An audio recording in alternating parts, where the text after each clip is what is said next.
Welcome to Papa Diyos Vlog Kakwentuhan. Isa sa pinakamabentang negosyo o pagtitinda sa rolling food cart ay ang siomai, no? So, pagka dumarating ako doon sa pwesto ko, like from 5, 4, 6, 7, 8, 9 hanggang 10, napakabenta ng siomai. So, I plan to make my own siomai kasi mostly ng mga nagtitinda sa rolling food cart, I think ay hindi siya homemade.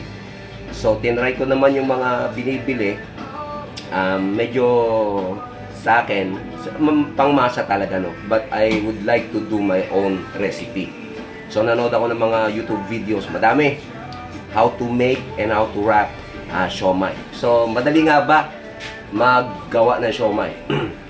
Kasi pag nanood ka sa mga YouTube videos, talagang mga pro na sila, no? Especially mga Chinese people, ang gagaling. Napakadali, napakabilis. Kung kailangan mo gumawa ng marami siomai, sandali lang sa kanila. And ang problema, kapag ka beginner ka, madali nga ba gumawa ng siomai? First, ang fault ko ay bumili ako ng siomai wrapper. I don't know kung ito nga ba yung siomai wrapper. Kasi sabi ko siomai wrapper eh. Ang binigay sa akin ay Molo wonton wrapper. So, experience to ha. Pwede nyo pong sabihin na hindi ako marunong sapagkat di po talaga ako marunong. I don't know if this is the same thing, Molo and siomai wrap.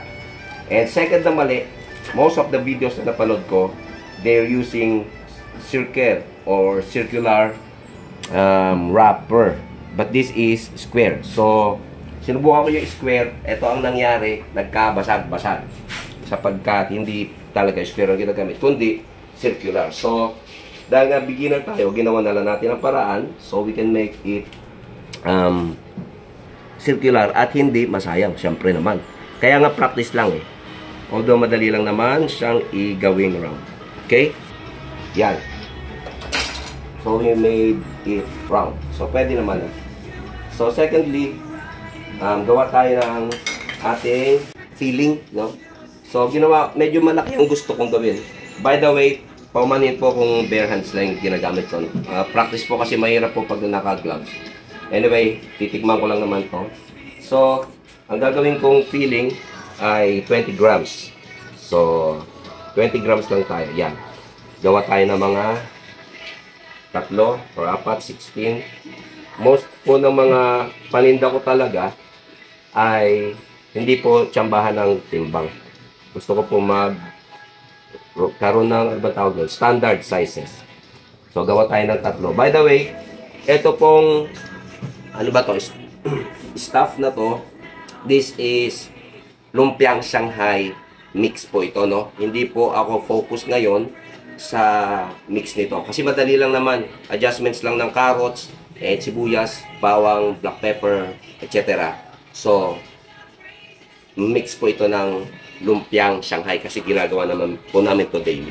Ang unang problema nangyayari, sapagkat hindi ako eksperyensado, sa videos ay madali lang, no? Pipirot-pirutin mo lang. Ito ay pipirutin mo lang sa side at magdidikit na. Ito po ay hindi nagdidikit. Diba? Dumidikit konti lang.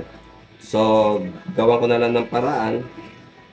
Nagdidikit naman siya konting-konti lang pero bubuka pa rin siya. Yung sa mga videos, YouTube videos, pag didikit mo siya, dikit na talaga agad, di siya bubuka.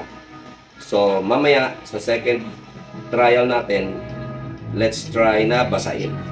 Or kung eto nga ba talaga yung wrapper ng siomai.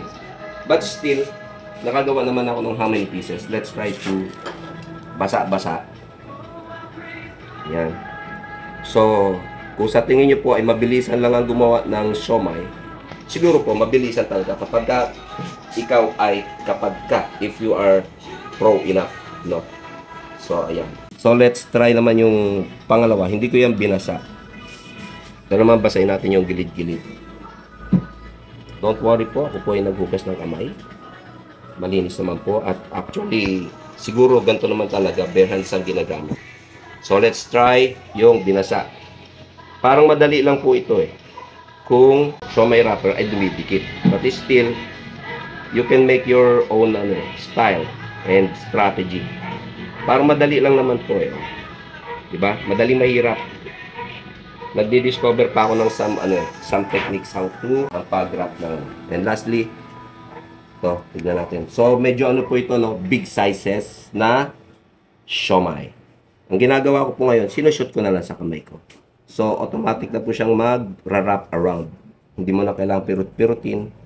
Pwede rin naman. Kaya nga, invento pa lang. Hirap talaga eh. Papalit siguro tayo na wrapper. Yan.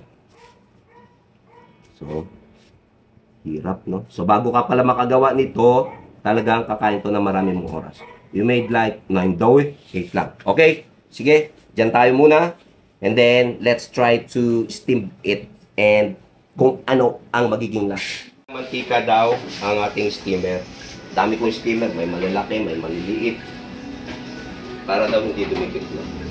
Pag nagtagumpay ito, gagawin natin itong karagdagang panila. Ano ba ito? 1, 2, anything. Huwag nyo na akong i-bash. Trial lang naman. Okay, let's go. Steam. Sabi, 10 to 15 minutes daw eh. Let's cover. Ang lalaki niyan. Let's wait for 15 minutes. Uy! Para siopaw eh. Saan ba metong? Ano naman ito? Ano natin pupunin ito ngayon? Okay. Uy! Looks good. Sensya na kayo, hindi ko nahanda yung tong. Looks good. 1. Oh, hindi nga dumikit. Ang galing ah. 2. 3. Up. Oh, di ba? Looks not really good. Anyway, meron na ako sa usawan niya. Ito talaga yung ginawa ko ng sa usawan niya. Mixture pa na yan. Oyster sauce. Tikman na natin. Mainit ito eh. Kaya na natin ha. Kung ano ang lasa. Hati lang. Tignan nga natin pag natin. Parang pwede naman. Pero doon kasi sa ano. Yan. So, ang una nangyari, bumabaklas siya. Kasi nga mixture to ng lumpiang Shanghai. Wala tong egg. Doon sa mga napanood ko, puro may egg. So, wag na natin hatiin. Tignan na natin. Pero still looks good. Dapat hindi nababasag yung feeling natin. Dapat buo. Sa egg natin. Pero sa lasa, hindi pa halo. But anyway, practice lang yan. Sa susunod, bibili na tayo ng bilog na siomai wrapper. And then gagawa na ako ng recipe ko ng siomai with egg. With egg, hindi na siyempre siyang mababasag. Pero this is a very nice experience na matry natin.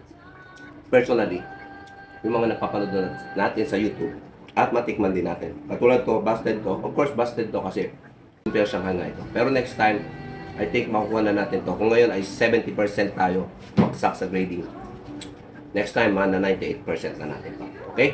Salamat po. Yan po yung actual na ginawa natin. Baka may matutunan kayo. For sure naman meron kahit papano. Salamat sa panonood nyo. Bye-bye. And God bless you. Jesus loves you.